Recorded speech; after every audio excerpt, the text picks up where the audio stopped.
All right, let's put on our investigative journalist hats for a second, because today we're opening up a truly bizarre and honestly fascinating dossier.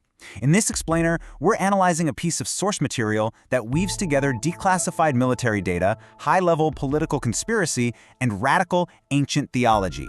It's a text that claims to expose a massive, hidden agenda operating right above our heads. So we're going to break down exactly what this document alleges step by step.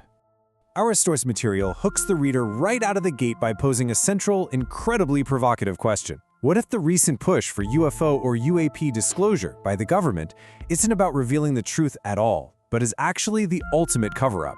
The author posits that the public is basically being subjected to a carefully scripted reality show. And the goal? To mask an 80-year conspiracy that goes far, far deeper than just simple visitors from another planet. Section 1. The Alien Signal Mystery. Okay, let's dive into this. And look at the very first piece of evidence on our investigative corkboard. According to the text, the Department of War and various intelligence agencies are deliberately releasing carefully curated tranches of evidence. We're talking previously withheld files from NASA, the FBI, military records, the whole shebang. These documents allegedly describe craft to completely defy human engineering. They specifically note transmedium capabilities, meaning these things can travel from the vacuum of space straight into the depths of the ocean without even making a splash. But the source frames this not as actual transparency, but as a calculated, deliberate, slow drip of information.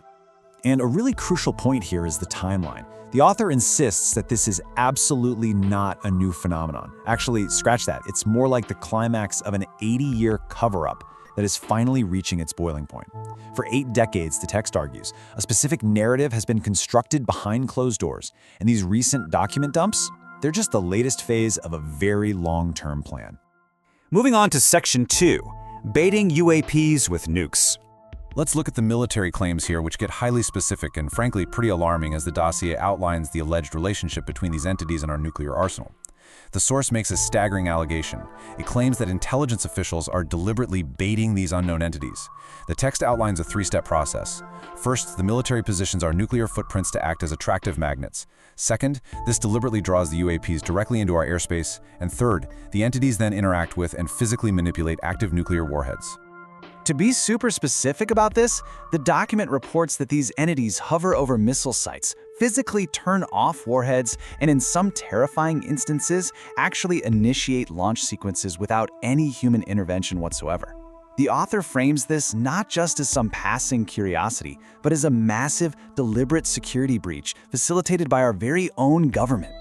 Section 3, the One World Manifesto. So we have physical craft and nuclear tampering, right? But the narrative then shifts gears from physical military encounters to ideological motives. Now, as an investigator, it's fascinating to see the mechanics of persuasion at work here. The source explicitly uses a classic problem, agitation, solution structure to build its case. They present the problem as the UAP evidence and that nuclear baiting we just talked about. Then they build agitation by claiming there's a sinister global manifesto and a wave of disappearing scientists. Finally, they offer a solution rooted strictly in biblical cosmology. Taking a step back and understanding this structure really helps us see exactly how high the stakes are being raised for the reader. Let's zoom in on that agitation phase. The dossier claims that if you analyze the testimonies of abductees and those who claim to receive messages from these entities, a very consistent manifesto emerges with 3 core demands. 1. Humanity must unite under a single global government. 2. We have to entirely abandon nuclear weapons. And 3. We must adopt a new, universal religion to save the planet. The author really hones in on that third demand regarding religion. According to the text, these entities consistently push a narrative that humanity is evolving beyond the corrupted Bible, and they frequently claim that Jesus was just a man. For the author of our source document, this right here is the smoking gun. They conclude that because these beings are allegedly obsessed with tearing down Christian theology, their ultimate agenda is explicitly anti-Christ in nature. Which brings us to Section 4, the missing scientists. The plot definitely thickens here, as the dossier ties these cosmic ideological claims to a chilling timeline of recent, unexplained human events. It alleges that starting in 2023, dozens of high-level experts tied specifically to nuclear and anti-gravity research have either vanished or died under mysterious circumstances. The author connects this to a near-future scenario where global elites will retreat to massive underground bunkers, which all culminates in an orchestrated apocalypse scenario. To anchor this massive claim, the source highlights a very specific anecdote. It points to a scientist named Amy Eskridge, who allegedly claimed that breakthrough anti-gravity technology was being purposefully suppressed by those in power. According to the text, her testimony serves as critical proof that the elites are hoarding advanced technology in preparation for this looming, orchestrated retreat. And that brings us to perhaps the wildest, most provocative twist in the source's logic. The text asks, could this entire government disclosure project about aliens actually be a pre-planned fallback narrative? The author suggests that the government is seeding the idea of alien abductions right now, so that when a biblical mass disappearance, specifically the rapture, occurs, the elites can simply blame the missing population on extraterrestrials. Section 5. The Spiritual Battle. Now, what's really interesting about this slide is This is where the military data abruptly hits a wall of radical biblical theology, and we pivot straight into the solution phase of the dossier's argument. The source draws a hard, undeniable line between two completely distinct worldviews. On one side, you've got the government narrative, which frames these phenomena as interdimensional or extraterrestrial biological visitors. But on the other side, you have the source's narrative, which argues forcefully that these are not aliens from Alpha Centauri at all.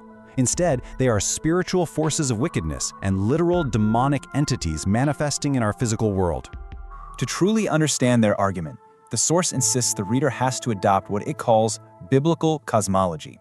This is defined as the belief in three heavens: the immediate sky above us, the broader cosmos or outer space, and finally, the spiritual unseen realm, also known as the throne room of God.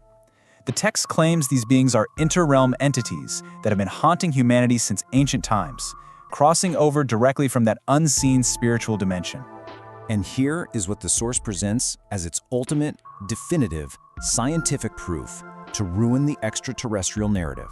The document claims there are multiple recorded instances where alleged alien abductions and encounters were stopped instantly the very moment the victim invoked the name of Jesus Christ. The author argues this logically. Why on earth would a biological organism from another galaxy respond to or be terrified by a 2,000-year-old Hebrew name?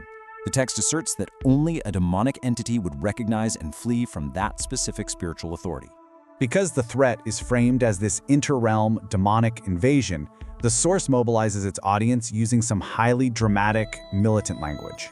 The text urges its followers not to get caught up in endless, distracting speculation about spaceships, but rather to become, and this is a direct quote, photon torpedoes for the gospel. They are calling for believers to weaponize their faith against what they see as a literal, cosmic, spiritual deception. Section 6. Our conclusion: retain or die. This brings our corkboard investigation to a close. We've traced the source's argument from declassified FBI files all the way to underground bunkers and finally to outright spiritual warfare. The core thesis of the entire manifesto basically boils down to this. The author believes this entire UAP phenomenon, what they call the one world signal, is a massive bait and switch. It's a level 2 deception designed entirely to distract humanity from the main thing. The ultimate goal of these entities, the text claims, is to trick humanity into trading their spiritual salvation for a false, empty promise of cosmic evolution and global peace. The source material ends with this incredibly chilling, absolute mandate. It tells the reader that the sky is already opening and the deception is actively here. The stakes, according to the author, are quite literally eternal. The final message is simple: retain your faith or die in the deception. And honestly, that leaves us with a profound question to ponder. Regardless of what you personally believe about UAPs or religion, this dossier is an absolutely fascinating case study in human psychology and belief systems. It shows us exactly how modern conspiracy theories can seamlessly blend very real government secrets and military data with profound ancient theological dread. It really makes you wonder, as technology advances and our skies get more and more crowded, how will our oldest human fears continue to shape the narratives we build about the unknown? Thanks for joining me for this explainer. I hope it gave you a clear, structured view into a truly complex piece of modern mythology. See you next time.